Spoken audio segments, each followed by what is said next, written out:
آج ہم نکاح سے پہلے کیا دیکھتے ہیں؟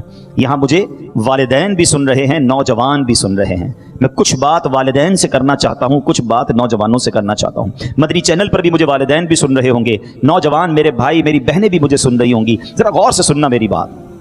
ہمارا پرابلم یہ ہے کہ آج اگر ہم اپنے بیٹے کا رشتہ کرنے جاتے ہیں تو کیا دیکھتے ہیں کہ لڑکی خوبصورت ہے کہ نہیں، خاندان کیسا ہے، مالدار ہے کہ نہیں، جہیز کتنا لائے گی، بس اور آگے بس ٹھیک ہے 2-3 چیزیں چیک ہو گئی. اچھا لڑکا ڈھونڈنا ہے تو کیا دیکھتے ہیں، کماتا کتنا ہے، کوئی بری عادت تو نہیں. اچھا بری عادت میں ہمارے نزدیک بری عادت کون سی ہے جو دنیا والے بری سمجھتے ہیں؟ شرابی تو نہیں ہے، جواری تو نہیں، ہیروئنچی تو نہیں، نشئی تو نہیں. ٹھیک ہے یہ بھی گناہ ہے، مگر کیا نماز نہ پڑھنا کوئی برائی نہیں ہے؟ یہ پوچھتے ہیں کیا کماتا ہے، یہ پوچھتے ہیں کہاں سے کماتا ہے، حلال کماتا ہے یا حرام کماتا ہے. اچھا ان دونوں طرف جو معاملات چیک ہو رہے ہیں، ان تمام باتوں سے بڑھ کر ایک بات ہے جو ہم پوچھتے ہی نہیں ہیں، نارملی نہیں پوچھتے، کہ اس لڑکا یا اس لڑکی کا عقیدہ کیا ہے، اس کے بلیفز کیا ہیں، اس کے عقائد کیا ہیں، اللہ، اس کے رسول، صحابہ، اہل بیت، اولیاء کے بارے میں اس کی سوچ کیا ہے. یہ اتنی بڑی مسٹیک ہے کہ جناب ہم نے دیکھا کہ کسی والد نے اپنی بیٹی کی شاندار تربیت کی، پردہ بھی کروایا، اللہ، اس کے رسول، صحابہ، اہل بیت، اولیاء کرام کی محبت اس کے دل میں ڈالی، غوث اعظم رضی اللہ تعالی عنہ کا اس کو مرید بھی بنایا اور اس کے دل میں غوث پاک کی محبت بھی ڈال دی. مگر شادی کرتے وقت یہ نہ دیکھا کہ وہ لڑکے والے جن کے یہاں میں بڑا خاندان تو دیکھ رہا ہوں، اس کی گاڑی اور بنگلہ تو دیکھ رہا ہوں، اس لڑکے کی آمدنی تو دیکھ رہا ہوں، یہ نہ دیکھا کہ وہ دین میں کیسے ہے. وہ نیک عبادت گزار بچی کی جب شادی ہوئی تھوڑے دنوں بعد پتا چلا کہ اس بیچاری بچی کا پردہ ہی ختم کروا دیا گیا ہے. وہ بچی تو ماں باپ کے کہنے پہ چلی گئی اس خاندان میں، اچھا پردہ بھی ختم کروایا گیا، اور تھوڑے دنوں کے بعد اس کا ذہن بھی خراب کرنا شروع کیا کہ تم یہ نبی پاک کا میلاد کیوں مناتی ہو، یہ غوث پاک کا ذکر کیوں کرتی ہو، یہ ولیوں کی باتیں کیوں ہوتی ہیں، ارے ساری زندگی جو تم نے کمائی کی تھی وہ تم نے ادھر رشتہ کر دیا، تمہیں کوئی دیکھنا نصیب نہ ہوا. اچھا پھر اس لڑکے کے ہاتھ میں اپنی بچی کا ہاتھ آپ دے رہے ہیں کہ جو رشوت کا کام کر رہا ہے، جو سود کا کام کر رہا ہے، حرام کما رہا ہے. مجھے بتاؤ نا یہ کیا فیصلہ کیا آپ نے؟ آپ سوچیں یہ نسلوں کا فیصلہ ہے. آپ نے اپنی بچی اس خاندان میں دی. سود کمانے والے کے بارے میں احادیث میں کیا روایت ملتی ہیں؟ یعنی یہ وہ شخص ہوتا ہے جو اللہ سے لڑائی لڑ رہا ہے. آپ اللہ سے جنگ کرنے والے کے ساتھ اپنی بچی دے رہے کیونکہ آپ نے یہ دیکھا کتنا کماتا ہے. یہ تو توفیق ہی نہیں ملی کہ چیک کرتے حلال کماتا ہے یا حرام کماتا ہے. سوچنے والی بات ہے. آنے والی نسلوں کا کیا ہوگا؟ ارے غوث اعظم رضی اللہ تعالیٰ عنہ کے والدین نیک تھے، اللہ نے کیسی نیک اولاد عطا فرمائی. آپ اگر ایسے لوگوں کے ساتھ رشتہ کریں گے جن کی عقائد درست نہیں، اعمال درست نہیں، روزی حلال نہیں، تو کیسے آنے والی نسلوں کا حال برا نہیں ہوگا؟ اور بالکل اسی طرح اے نوجوانوں سنو، کتابوں میں ایک بات پڑھی میں نے، ہے بڑی عجیب بات، کہ نوجوان جتنے ہیں نا جن کی شادیاں نہیں ہوئیں، یہ میں ان سے بات کر رہا ہوں، کتابوں میں لکھا کہ تم پر تمہاری ہونے والی اولاد کا ایک حق ہے. اب بندہ کہ یار ابھی تو شادی نہیں ہوئی، اولاد کا حق کہاں سے آ گیا؟ کہاں ہونے والی اولاد کا حق یہ ہے کہ اس کے لیے اچھی ماں تلاش کی جائے. جی جناب، کیونکہ ماں ہی پہلی ٹیچر ہوتی ہے، ماں ہی پہلی درسگاہ ہوتی ہے. ارے ماں ہی نمازی نہیں ہے تو وہ کیسے بچوں کو نمازی بنائے گی؟ ماں ہی دیندار نہیں ہے تو بچوں کے اندر کیسے دین آئے گا؟ اللہ اکبر. غوث اعظم کی شان تو کیسی تھی، آپ جب 5 سال کے قریب پہنچے، مدرسے لے کر جایا گیا، قاری صاحب نے کہا بیٹا بسم اللہ الرحمن الرحیم پڑھو. پیران پیر شیخ عبد القادر جیلانی رضی اللہ تعالیٰ عنہ نے پڑھنا شروع کیا، بسم اللہ الرحمن الرحیم سے شروع کیا، الف لام میم سے پہلا پارا سنایا، سیقول سے دوسرا سنایا، تلک الرسل سے تیسرا سنایا. سناتے سناتے غوث پاک نے پہلی نشست میں زبانی 18 پارے سنا دیے. قاری صاحب حیران، بیٹا اتنے پارے پہلی باری میں؟ اور پڑھو. کہ مجھے اتنے یاد ہیں. تو کدھر سے یاد ہو گئے؟ کہ میری ماں 18 پاروں کی حافظہ تھی، میں ماں کے پیٹ میں تھا، ماں قرآن پڑھتی تھی، میں ماں کے پیٹ میں ہی قرآن یاد کر لیتا تھا. ٹھیک ہے یہ ایک ایکسٹرا آرڈنری صلاحیت ہے، یہ اللہ کریم نے شاندار مقام دیا شیخ عبد القادر جیلانی کو. مگر سیکھنے کو کیا ملا؟ ماں حافظہ تھی نا، بچہ پیٹ میں تھا، ماں قرآن پڑھتی تھی.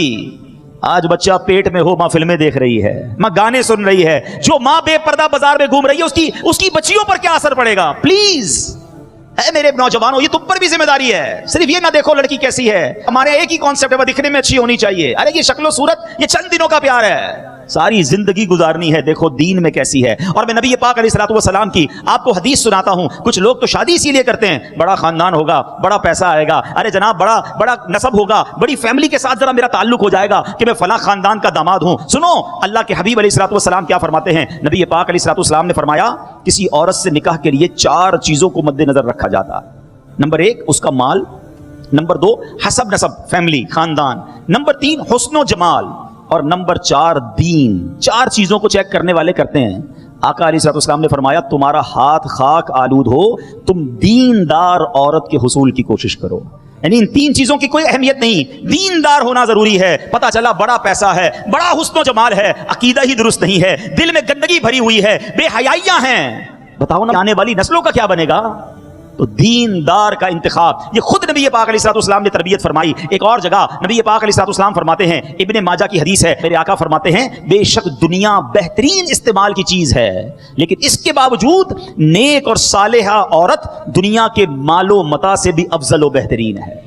وہ خوش نصیب ہیں وہ لوگ جن کو اللہ نے نیک اور پارسا بیوی عطا کی ہے. دعا مانگا کرو اللہ سے, اور اپنی شادی سے پہلے اپنے ماں باپ کو کہیں کہ میرے لیے اگر رشتہ ڈھونڈنا ہے تو نیک عورت ڈھونڈیے گا, با پردہ ڈھونڈیے گا, با حیا ڈھونڈیے گا, اللہ اس کے رسول صحابہ اور اہل بیت اور اولیاء سے محبت کرنے والی ڈھونڈیے گا تاکہ میری آنے والی نسلوں کی اچھی تربیت ہو. بالکل اسی طرح اگر کسی بچی کے لیے آپ نے لڑکا ڈھونڈنا ہے, ارے یہ نہ دیکھو اگر ایک رشتہ ٹھکرا دوں گا تو پھر کیا ہوگا, اچھا خاندان ہے, ارے کوئی بات نہیں, عقیدے میں تھوڑا بہت تو فرق ہے, تھوڑا بڑا معاملہ ہے, پیسے بڑے اچھے ہیں, تھوڑا بہت حرام کماتا ہے. دیکھو یہ مت کرنا, تم اللہ پر بھروسہ رکھو. لوگ کہتے ہیں رشتے چھوڑ دوں گا تو بچی کا رشتہ پھر نہیں ہوگا. ارے تم ایک ایسا رشتہ ٹھکراؤ, اللہ تمہارے لیے اور آسانیاں کر دے گا. ہمیں اللہ پر بھروسہ کرنا ہے اور آنے والی نسلوں کے فیصلے درست کرنے ہیں. ورنہ میں ایسے کئی والدین کو جانتا ہوں جو بعد پہلے تو جذباتی طور پہ فیصلے کر ڈالتے ہیں, بعد میں خود سر پکڑ کر رو رہے ہوتے ہیں. دوسری بات جو اس واقعے سے سیکھنے کو ملتی ہے, یہ بھی والدین کے لیے ہے کہ اگر ہم نیک ہوں گے نا تو ہمارے بچے نیک ہوں گے. ہم یہ چاہتے ہیں بچے نیک ہو جائیں, ہم نہ سدھریں. ایسا نہیں ہوتا. ماں باپ کو پہلے سدھرنا پڑے گا, ماں باپ کو اپنی عادتیں بہتر کرنی پڑیں گی. اگر آپ چاہتے ہیں آپ کی اولاد نیک بنے تو فرسٹ آف آل ہمیں اپنے آپ کو درست کرنا پڑے گا. وہ والد کیسے امید رکھتا ہے کہ میں 5 ٹائم نماز نہ پڑھوں, صرف جمعے کی نماز پڑھوں اور میرا بیٹا 5 وقت کا نمازی بن جائے, خود شراب پیتا ہو اور کہے میرا بچہ نیک بن جائے. وہ ماں کیسے امید رکھتی ہے خود بے پردہ گھومے اور کہے میری بچی با پردہ ہو جائے؟ نہیں جناب, ہمیں بدلنا ہوگا. بچے انسپریشن لیتے ہیں, بچے پہلے ماں باپ کو دیکھتے ہیں. میں آپ کو مثال کے ذریعے سمجھا دیتا ہوں. دیکھیں جس گھر میں نماز ہوتی ہے, دادا دادی نماز پڑھتے ہوں, نانا نانی نماز پڑھتے ہوں, آپ نے دیکھا ہوگا چھوٹے چھوٹے بچے بھی نماز پڑھ رہے ہوتے ہیں. وہ جان نماز بچھائیں گے, ابو کے ساتھ آگے چھوٹا بیٹا کھڑا ہو جائے گا. چھوٹی بچی جس کو دوپٹہ باندھنا بھی نہیں آتا, وہ دوپٹہ باندھے گی, امی جان یا نانی جان کے ساتھ پڑھنا شروع کر دے گی. کیوں؟ وہ جو دیکھتے ہیں وہ اپناتے ہیں. اب گھر میں نماز کی بجائے گانے بجے ہوں, گھر فلمیں ڈرامے ہوں, گھر میں گالی گلوچ ہو, گھر میں برے کام ہوں, ان کے بچوں پر کیا اثر ہوتا ہے؟ ان کے بچے باہر گالیاں دے رہے ہوتے ہیں, ان کے بچوں پر انسپریشن ہی یہی ہوتی ہے. تو پلیز اگر آپ چاہتے ہیں, اور ہمیں چاہنا پڑے گا, ہاں یہ بھی میں آپ قرآن کی آیت سنانے جا رہا ہوں, یہ والدین کی ذمہ داری ہے اپنے بچوں کی اچھی تربیت کرنا, اور یہ حکم قرآنی ہے. اللہ کریم قرآن مجید فرقان حمید میں ارشاد فرماتا ہے, یا ایھا الذین آمنوا قوا انفسکم واہلیکم نارا وقودھا الناس والحجارہ علیہا ملائکۃ غلاظ شداد لا یعصون اللہ ما امرہم ویفعلون ما یؤمرون. اے ایمان والو, اپنی جانوں اور اپنے گھر والوں کو اس آگ سے بچاؤ جس کے ایندھن آدمی اور پتھر ہیں. اس آگ سے بچانے کا حکم دیا گیا ہمیں.